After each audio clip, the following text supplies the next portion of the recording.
اعوذ باللہ من الشیطان الرجیم بسم اللہ الرحمن الرحیم الحمد للہ رب العالمین والصلاة والسلام علی اشرف المرسلین سیدنا و نبینا محمد وعلی آلہ واصحابہ وازواجہ وذریاتہ واہل بیتہ اجمعین ومن تبعہ بإحسان الی یوم الدین اللہم اجعلنا منہم یا رب العالمین آمین یا رب۔ اعوذ باللہ من الشیطان الرجیم رب اشرح لی صدری ویسر لی امری واحلل عقدۃ من لسانی یفقہوا قولی آمین یا رب۔ السلام علیکم ورحمۃ اللہ وبرکاتہ۔ الحمدللہ آج ہم لوگ انشاءاللہ سورہ ابراہیم شروع کریں گے۔ مکی صورت ہے، حروف مقطعات سے ہی شروع ہوتی ہے اور کل 52 آیات۔ سورت کے آخری حصے میں ابراہیم علیہ السلام کے متعلق ذکر ہے، اور اسی طرح یہ سورت ابراہیم علیہ السلام کے نام سے پہچانی گئی۔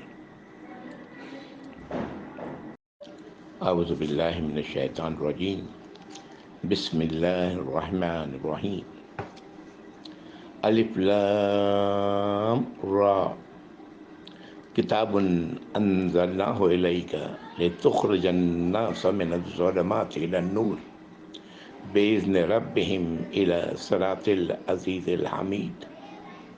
پہلی آیت اس سورت کی۔ الف لام را حروف مقطعات، اور یہ پہلی آیت کا حصہ ہے۔ اس کے بعد اللہ تعالیٰ فرما رہے ہیں ایک کتاب جو ہم نے نازل کی ہے اسے آپ کی طرف، تاکہ آپ نکالیں لوگوں کو اندھیروں سے روشنی کی طرف، اللہ کے اذن سے، اپنے رب کے اذن سے، ان لوگوں کے رب کے اذن سے، بے اذن ربہم، ان لوگوں کے رب کے اذن سے۔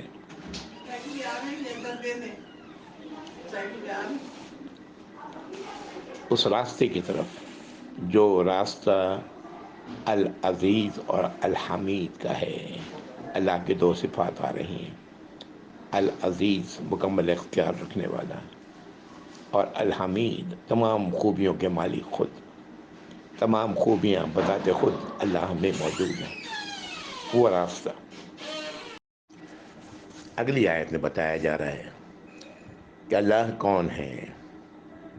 اللہ الذی لہ ما فی السماوات و ما فی الارض۔ اللہ وہ ہیں جو آسمانوں اور زمین کے مالک ہیں، یہ سب کچھ اسی کا ہے۔ اگلا ٹکڑا اس آیت کا، ویل للکافرین من عذاب شدید، اور تباہی ہے ان لوگوں کے لیے جو اس کتاب کی باتوں کو، اس کتاب میں دی ہوئی ہدایات کو، اس کتاب میں جو کچھ فرمایا گیا ہے اس کو انکار کریں، ان کے لیے سزا ہے، اور بہت سخت سزا ہے۔ یہ آیت نمبر 2 تھی۔ آیت نمبر 3 میں بتایا جا رہا ہے کہ جو لوگ ایسا کرنے والے ہیں ان کا معاملہ ہے کیا، کس وجہ سے وہ ایسا کر رہے ہیں۔ کیا یہ اللہ کی بھیجی ہوئی یہ باتیں، یہ کلام انہیں سمجھ نہیں آ رہا ہے؟ سمجھ آ رہا ہے، تو وجہ کیا ہے؟ آخر یہ کیوں قبول نہیں کرنے کو تیار ہے، اور کیوں اپنے آپ کو شدید عذاب میں ڈالنے پر بضد ہیں؟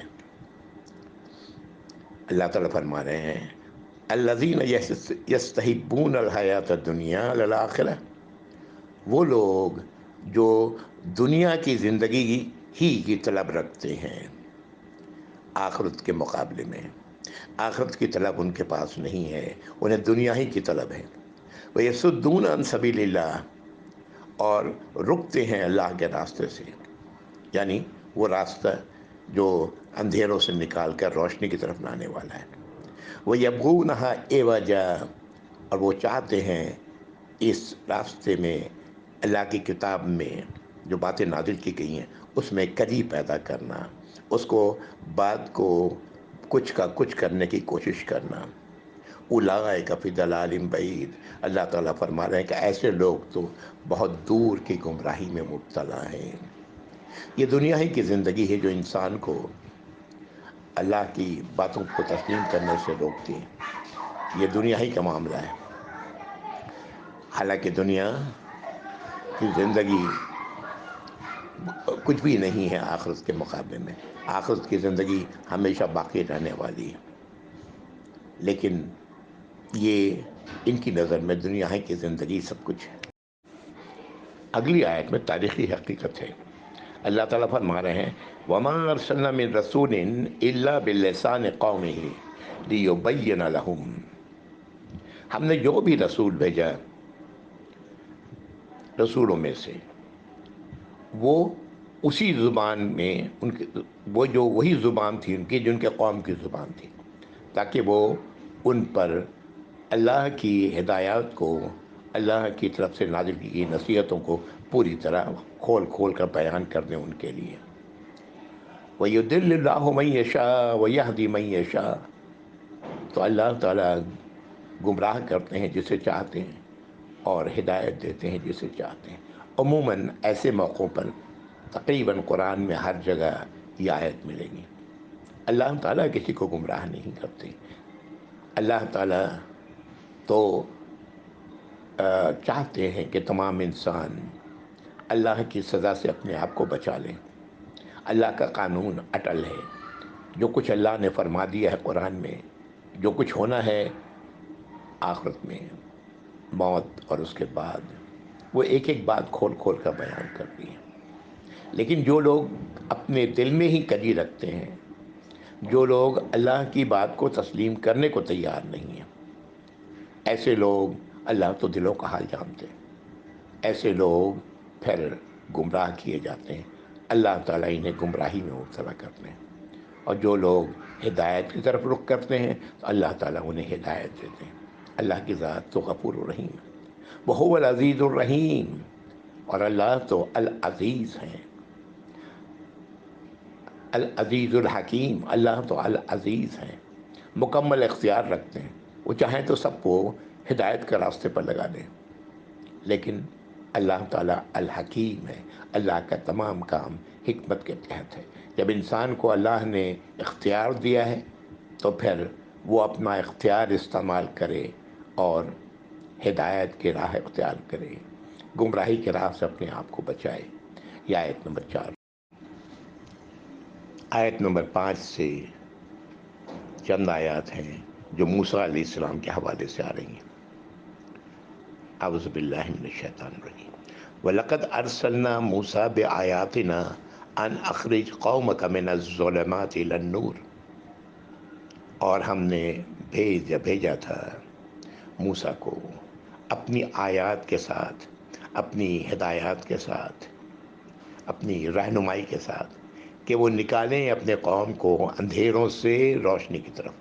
ٹھیک وہی بات ہے جو قرآن کے حوالے سے پہلے ابھی آیت نمبر 1 میں کہی گئی۔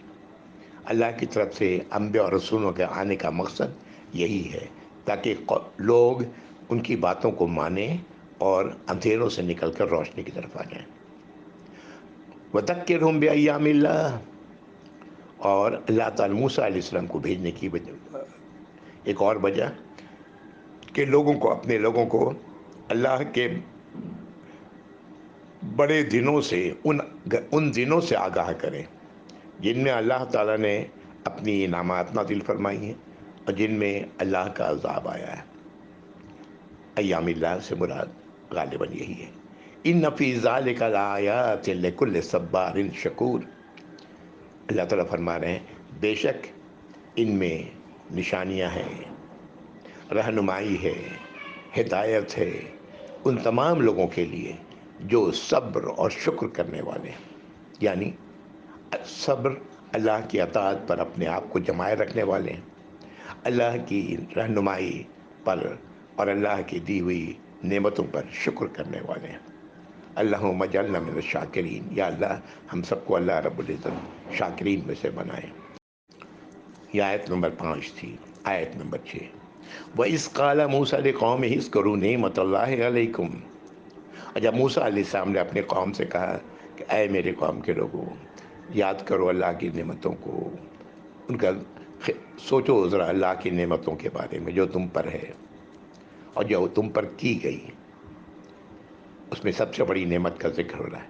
اذ انجاکم من آل فرعون، جب اللہ نے تمہیں بچا لیا فرعونیوں سے، فرعون والوں سے، فرعون کے حکم پر چلنے والوں سے، یسومونکم یسومونکم سوء العذاب، وہ تمہیں برے برے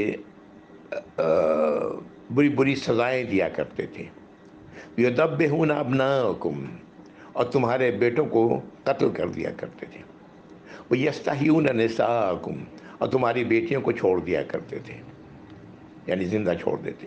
وفی ذالکم بلاء من ربکم عظیم، نوٹ کریں یہ ٹکڑا، اور ان میں جو بات کہی گئی اوپر، یہ بہت بڑی بلا تھی، آزمائش تھی۔ کس کی طرف سے؟ تمہارے رب کی طرف سے، بہت بڑی عظیم آزمائش تھی تمہارے رب کی طرف سے۔ یعنی جو کچھ ہو رہا تھا ان کے ساتھ، یہ عین اللہ کی مشیت کے مطابق ہو رہا تھا۔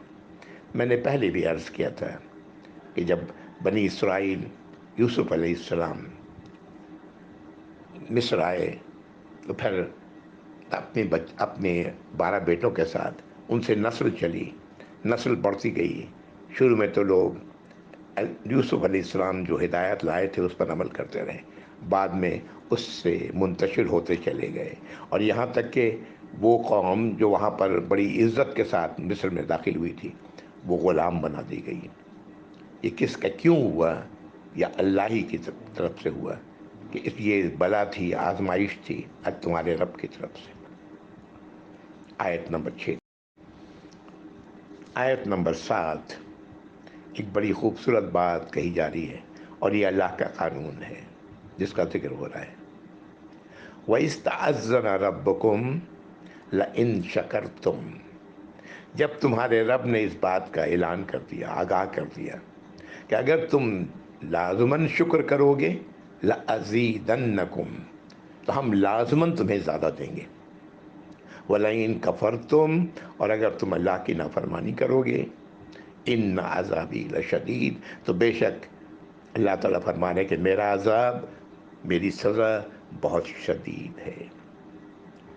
یہ ہے اصل وجہ جس کا ذکر اس آیت میں ہو گیا کہ اس قوم نے اللہ کا شکر چھوڑ دیا۔ اللہ کا شکر یہ ہوتا کہ اللہ کی دی ہوئی رہنمائی پر یہ چلتے ہمیں، لیکن انہوں نے اللہ کی دی ہوئی رہنمائی کو چھوڑ دیا۔ اگر یہ اس پر چلتے تو اللہ تعالیٰ انہیں مزید دیتے، اور چونکہ انہیں چھوڑ دیا، اس کا انکار کیا، تو اس کا نتیجہ کیا ہوا؟ یہ سزا ان کو ملی، اور یہ سزا لشدید، بہت سخت تھی۔ یہ آیت نمبر 7 ہے۔ یہ ہم سب کے لیے یہ قانون ہے۔ اگر ہم اللہ کی اطاعت کرنے والے ہیں، اللہ کی باتوں کو دل سے تسلیم کرنے والے ہیں، اللہ کی ہدایات پر عمل کرنے والے ہیں، تو یہ ہے وہ شکر کا رویہ۔ اس رویے کو چھوڑیں گے تو پھر ہمیں بھی تیار ہو جانا چاہیے وہ اس سزا کے لیے جس کا ذکر اللہ تعالیٰ فرما رہے ہیں کہ اللہ کا عذاب، میرا عذاب بہت شدید ہے۔ اگلی آیت 8۔ وَقَالَ مُوسَىٰ إِن تَكْفُرُوا أَنتُمْ وَمَنْ فِي الْأَرْضِ جَمِيعًا، موسیٰ علیہ السلام نے اپنے قوم سے کہا کہ اگر تم، یہ موسیٰ علیہ السلام تو بہت بعد میں ہے، آپ جانتے ہیں، ایک طویل عرصے کے بعد موسیٰ علیہ السلام کے ذریعے بنی اسرائیل کو مصر سے نکالا گیا، ان کی قیادت میں یہ لوگ نکلے۔ اب موسیٰ علیہ السلام اپنے قوم سے کہہ رہے ہیں کہ اگر تم اللہ کی نافرمانیاں کرو گے، ہے نا، تم لوگ کرو، یہ زمین پر جتنے لوگ ہیں سب کریں، وَمَنْ فِي الْأَرْضِ جَمِيعًا، زمین پر جتنے لوگ ہیں سب کریں، فَإِنَّ اللَّهَ لَغَنِيٌّ حَمِيدٌ، تو اللہ تو غنی ہے، اپنی ذات میں ہی تمام خوبیوں کے مالک ہیں۔ اللہ کو اس کی ضرورت نہیں کہ تم اللہ سے لازماً مانگو، اللہ کو اس کی ضرورت نہیں کہ اللہ کی حمد و ثنا کرو، اس کی ضرورت نہیں کہ اللہ کی اطاعت و فرما برداری کرو۔ اللہ تو غنی ہے، اللہ سے ان تمام چیزوں سے تو اگر تم کرو گے فرما برداری، اطاعت، اللہ کی ہدایات پر عمل، اس کا فائدہ اللہ تعالیٰ تمہیں مزید دیں گے. اور نہیں کرو گے، زمین پر جتنے لوگ ہیں سب کے سب اگر ایسا کریں تو کیا ہوگا؟ اللہ کو اس سے کوئی غرض نہیں. اللہ تو غنی ہے اور حمید ہے. آیت نمبر 9 میں انبیاء اور رسول جو ماضی میں آتے رہے ان کا ذکر ہے. اللہ تعالیٰ فرما رہے ہیں الم یاتکم نبأ الذین من قبلکم، کیا تم لوگوں کی طرف، اور یہ مخاطب اللہ کے نبی صلی اللہ علیہ وسلم کے سامنے جو لوگ تھے، آج مخاطب ہم سب ہیں. اللہ تعالیٰ فرما رہے ہیں کیا تم لوگوں کے پاس نہیں آئی خبریں ان لوگوں کی جو تم سے پہلے تھے؟ کون؟ قوم نوح و عاد و ثمود، نوح کی قوم، قوم عاد، قوم ثمود، والذین من بعدہم، وہ لوگ جو ان کے بعد تھے آئے. لا یعلمہم الا اللہ، ان کے بارے میں کسی کو علم نہیں، صرف اللہ ہی جانتے ہیں. یہ علم اللہ ہی کے پاس ہے کہ اس کے بعد کون کون سے آتے رہے رسول. اللہ تعالیٰ نے تو قرآن میں چند انبیاء اور رسولوں کا ذکر کیا ہے. ان قوموں میں بعد میں کون کون سے آتے رہے اس کا ذکر اللہ نے نہیں کیا ہے. وقت کے ساتھ ہو سکتا ہے یہ علم اللہ تعالیٰ ہم تک پہنچائیں. یعلمہم الا اللہ، لا یعلمہم الا اللہ، کوئی نہیں جانتا مگر اللہ. جاءتہم رسلہم بالبینات، ان کے پاس رسول آئے، ان کے رسول آئے واضح ہدایات کے ساتھ، بینات، واضح رہنمائی کے ساتھ. فردوا ایدیہم فی افواہہم، ترجمہ اس کا ہوگا کہ انہوں نے اپنے ردوا ایدیہم، انہوں نے لوٹایا اپنے ہاتھوں کو، فی افواہہم، اپنے منہوں کی طرف. یہ بات، یہ عربی کا انداز ہے جو آج بھی عرب میں موجود ہے.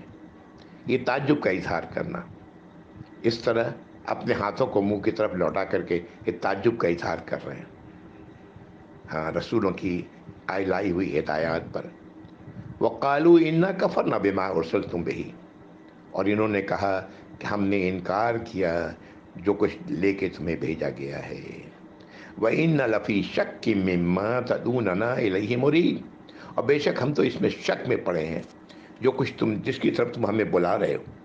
اور شک بھی بہت شدید، بہت ہی پریشان کرنے والا، یعنی ہم اسے تسلیم کرنے کو تیار نہیں.